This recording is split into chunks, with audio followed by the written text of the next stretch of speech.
Olá, meu nome é Luiz Roberto e uma vez mais vamos tratar do assunto de evocação de espíritos, só que agora de espíritos encarnados, né? Nós vamos trabalhar essa possibilidade, a possibilidade de se evocar em uma sessão espírita, os espíritos que se encontram encarnados, ditos vivos, né? E desde logo vamos afirmar sim que isso é possível.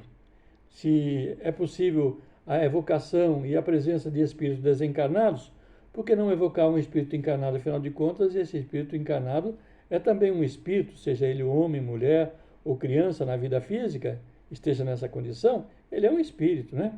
E uma vez evocado o espírito, desde que ele se emancipe do corpo, esteja presente a sessão espírita, a sessão mediúnica, eles vão se identificar naturalmente e vão responder naturalmente como espíritos, e não como homem, mulher ou criança, porque a visão do espírito, uma vez distanciado do corpo físico, é outra, diferente daquela que ele tem enquanto está na vigília. Então, emancipado do corpo, frequentemente as suas ideias não serão as mesmas da vigília. Observemos lá em O Livro dos Espíritos, no capítulo 8, que fala da emancipação da alma. Lá nós vamos ter uma melhor compreensão desse comportamento do espírito encarnado, evocado em uma sessão mediúnica espírita, né? É bom lembrar também que essa espécie de evocação, ela requer muita prudência, porque circunstâncias podem ocorrer que poderiam apresentar inconvenientes, posto que ela provoca no espírito encarnado o fenômeno do sono, ou ainda mesmo que um leve entorpecimento, que o tirará naturalmente do foco das atividades nas quais esteja se dedicando naquele momento, naquele exato momento, pela suspensão momentânea, então, das suas faculdades sensitivas, ou seja, das funções de relação da vigília, né, pelos órgãos do sentido.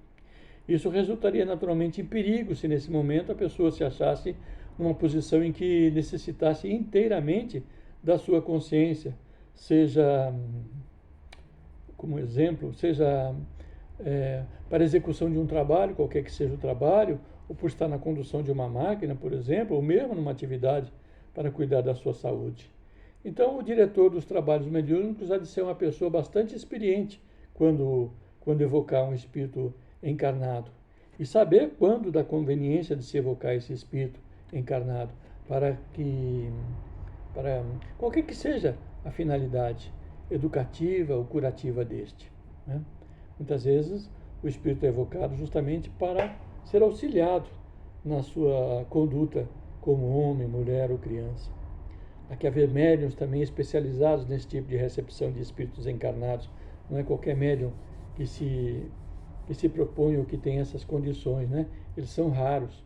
Eu conheci 3 desses agora desencarnados e que, uma vez evocados os espíritos através deles, muito pontualmente se apresentavam e se manifestavam como espíritos, né? Conheço outros 2 que estão encarnados ainda, um bem jovem, inclusive, em formação, e que apresentam essas características.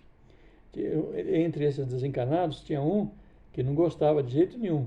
Ele relutava muito em se concentrar quando era evocado um espírito encarnado. Ele não gostava mesmo, né? Ele achava muito esquisito, até muito especialmente quando ele conhecia a pessoa.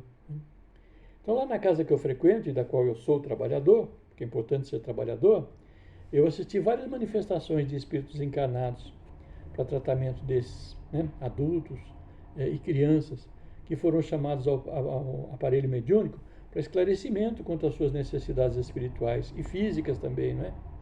Como dirigente, eu próprio provoquei algumas bem-sucedidas. Só a título de exemplo, eu me lembro de que tinha uma mãezinha que levava a sua criança. O menino devia ter uns 5 anos, 6 anos de idade, era um garoto, né? Loirinho. E levava o menino para o centro, mas ela não podia ficar longe dele, ele não podia ficar longe dela um segundo. Ela ia tomar passe, ele ia atrás, ela ia ao banheiro, ele ia atrás, ela ia à mesa espírita, ele ia atrás, queria sentar-se ao lado dela. Ele não desgrudava da mãe de jeito nenhum. E por que isso, né? Eu tinha levado no psicólogo, estava fazendo tratamento e nada do garoto melhorar. Então nós fizemos a evocação do garoto. Lá nós temos uma sala de infância, onde existe sempre uma monitora apta a tratar com as crianças, de assuntos espíritas com as crianças, e o garoto ficava lá. E então eu comecei a fazer esse tipo de trabalho, comecei a evocar o garoto. A mãe estava lá também, porque ele não desgrudava da mãe, então ela queria que ele aprendesse, ficava lá com ele muitas vezes, ou quase sempre, né, na sala das crianças. Eu evocava o garoto através de um médium conhecido meu, apto a isso, e o garoto vinha, e nós conversávamos. E em pouco tempo, coisa de 3 semanas, 4 semanas, o menino já não se apegava mais à mãe no sentido obsessivo que tinha, né? E a mãe então ia tomar passe, ia ao banheiro, ela até estranhou, né? Falou, meu filho está mudando. Poxa, ela disse, né? Já estou sentindo falta daquele agarramento, né?